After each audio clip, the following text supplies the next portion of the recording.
Before we look at the workshop on developing positive self-images and discipline in black children, my major position remains the same.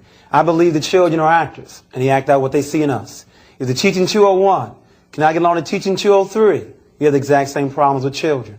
If parents tell their children don't do as I do, but do as I say, they have not taught them what's correct. They're taught them to be inconsistent. I repeat, children are actors, and they act out what they see in us. And I believe my workshops can be informative, but they cannot change attitude, and I'm very disappointed about that. I work hard with regards to research, but certain things cannot be changed, especially with regards to attitude. What am I getting at? As we begin to look at trying to close the gap or improve black student achievement, my major concern is you cannot teach a child that you do not love. And there are large numbers of children in classrooms where they are not loved. I want to stop right there because it's a lot that we can get into there. So I want to start at the beginning of what he was saying about children being actors and they mimic what they see. So the first thing that comes to my mind is the old adage of, and he even said it, do as I say, not as I do. And if we're going to go with the premise of children are actors, because we do know that's true. Children mimic everything they see. Matter of fact, there are so many videos on throughout social media that go viral of children mimicking what they see their parents doing or adults around them doing. And so it even goes back to conversations we've had before of, as an adult who has children around you, you have to be conscious of not only what you say, but what you do, because that child is going to mimic all of that because that's how they learn. Right. So you, as the adult who wants the child to exhibit appropriate behavior or even exhibit high self-esteem, you have to have that and exhibit that yourself. And if you're not doing that, if you're not exhibiting that for that child will mimic whatever behavior you come out. That's how you have 2-year-olds who can't really talk, but they can cuss real good. No, I'm in agreement with especially with that. And I love that he put that in there. You're not teaching them, you're teaching them to be inconsistent. Because that's one of the things we as parents like to think is that we can teach our kids to be different without doing anything different ourselves. And that's just not how it works. Your kids might get the words and those types of things, but they're still going to mimic what they see. So you have to be different. And even in that, you're introducing this concept of incongruency. You want people to be incongruent. You want their thoughts, behaviors, and actions to line up. And that starts with what they see from the adults around them. Do I see congruent people around me that are going to reinforce this notion of being congruent? If not, then there's no value in being congruent. I can do whatever I want to do and say whatever I want to say and believe whatever I want to believe, and they don't have to agree. And the confusion that's caused by that is confusion that comes from everybody else not being me and not necessarily from me being confusing. If that makes sense. Yeah, confusing. but let me I want to go bring it back just a bit and let them say this piece and then respond to this. I believe my workshops can be informative. Take it back. If parents tell their children don't do as I do, but do as I say, they have not taught them what's correct. They're taught them to be inconsistent. I repeat, children are actors, and they act out what they see in us. And I believe my workshops can be informative, but they cannot change attitude, and I'm very disappointed about that. I work hard with regards to research, but certain things cannot be changed, especially with regards to attitude. What am I getting at? As we begin to look at trying to close the gap or improve black student achievement, my major concern is you cannot teach a child that you do not love. So, and that's what I want to talk about, that achievement, like trying us black people working to close the achievement gaps. Black people working on creating conducive environments for exceptional, exceptional outcomes for their children. But he also followed that up with saying you can't teach children that you don't love. So I think about two things. I think about myself in the 3rd grade, then I think about a local middle school here, NIMS Middle School. So all of my life, every teacher that I had up to the 3rd grade they were black. They were either black men or black women. But all I knew was just black educators, black teachers, and they understood me. They understood where I came from. They understood why I did certain things. They would understand why I would have this certain attitude, why I would have that certain attitude, whether that attitude was positive or negative. They understood that. If I reacted negatively to this situation, they would have a bit of an understanding, and won't just necessarily seek to send me to the principal's office or reprimand me because of the cultural understanding and the love that's there. You know, those teachers took the time out to connect with my parents. So they were on a basically they back then you didn't have cell phones, but they could call up. They had my parents' numbers memorized in their head. So it's the same thing having it in your phone.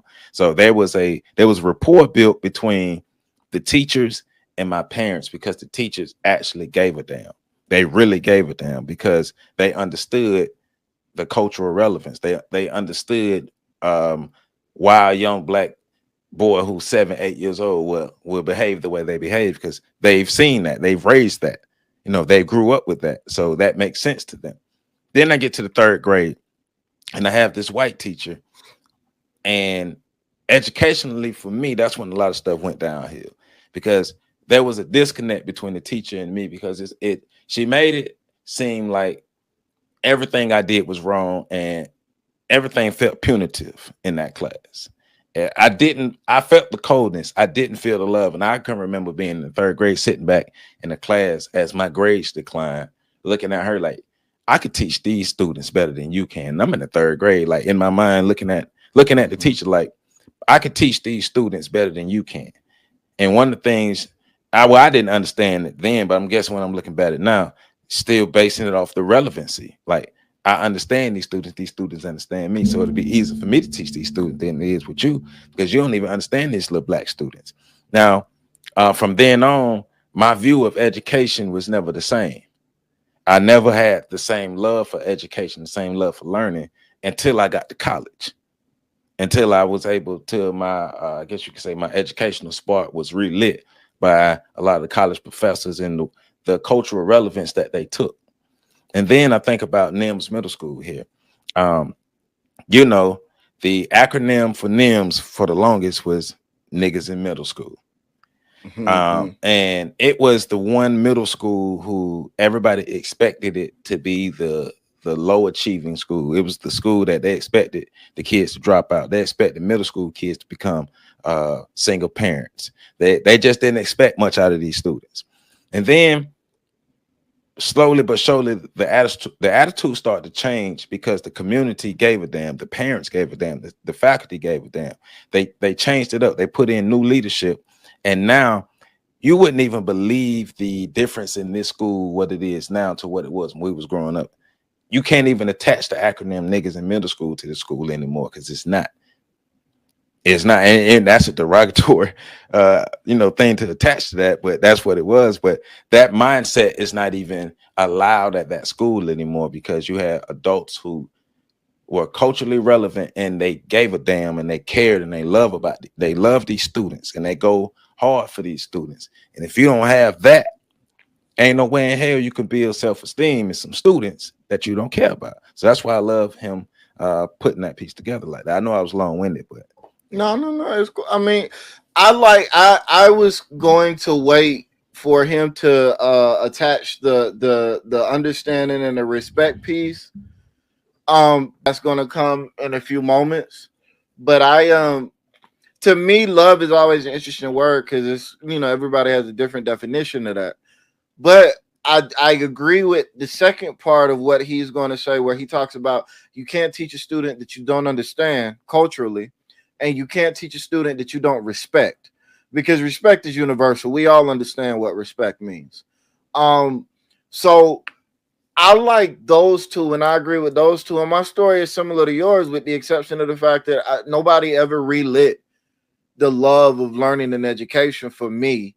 I got back into learning, or I never stopped learning new information. So even when I Right. was in school, not really messing with school, I would still like read the science books and the other books at home, Hmm. because I was that nerd. So, but when it was time to perform in school, I would clock out. I Right. never performed. Right. So, you know, when there were a lot of parent teachers conferences, and I would take the standardized tests and do well, and they would be like, "We don't understand," and blah blah blah and blah blah, and the whole nine. Everybody's familiar with the story. But school is always it's never really been reignited. Even when I went to college, it was still like I don't care. And this was me as an adult still reading the textbooks cover to cover at home, Right. and still sitting in class or being in the online class when I was in online classes and being like, no, I just don't like it. Wasn't, I didn't. So, but I agree with you in that for me as well, it was killed um in elementary school by a teacher that didn't understand and was punitive with the entire class. It wasn't even like I was singled out. It was a young white teacher in a classroom with a bunch of black kids, which is usually the case, Hmm. and didn't know what she was doing or how to deal with it. Right. So she tried to be a hard ass, and it ended up destroying the environment for everybody.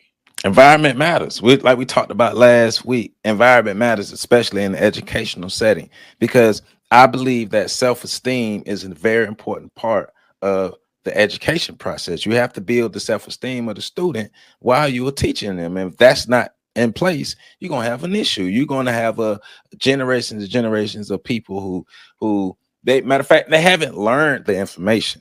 They have created the ability to retain information for a small amount of time and Mm-hmm. regurgitate that information when they need to, but they really haven't sat down and learned and understood the information. They can't even apply the information because it wasn't even given to them in that fashion. It wasn't taught to them in that fashion to be able to use this information because, you know, like a lot of our scholars talk about, we should be able to use our education to uplift our whole community. That should be the education, right? The stuff we learn should be practical things that we can use as adults to make our lives and our communities better, and that's not happening. Well, and that's the relevancy of this and Dr. Amos Wilson's work and a lot of those uh, black academics and intellectuals that exist in the academic space. Um, Education is a polite word of a Yeah, polite way of saying it is. indoctrination, It is. It is. inculcation, and all these other things. So, um, what are these kids being poured into, and what's expected to come out? And those are the questions that we have to ask. The facts and things of that nature, they're going to come and go, but the process of how to think, how to find information, Yeah. Yeah. those are the types of things that are going to stick. And Right. so I think that's one of the things that we got to, as we begin to design our own educational systems and things of that nature for our children, we got to start asking the deeper questions of how are we teaching our kids to think about the world and and the information and all of these other things, and how are we teaching our kids to gather that information and put it together in some form of theory. Right. Right. Right. All right. Let's go.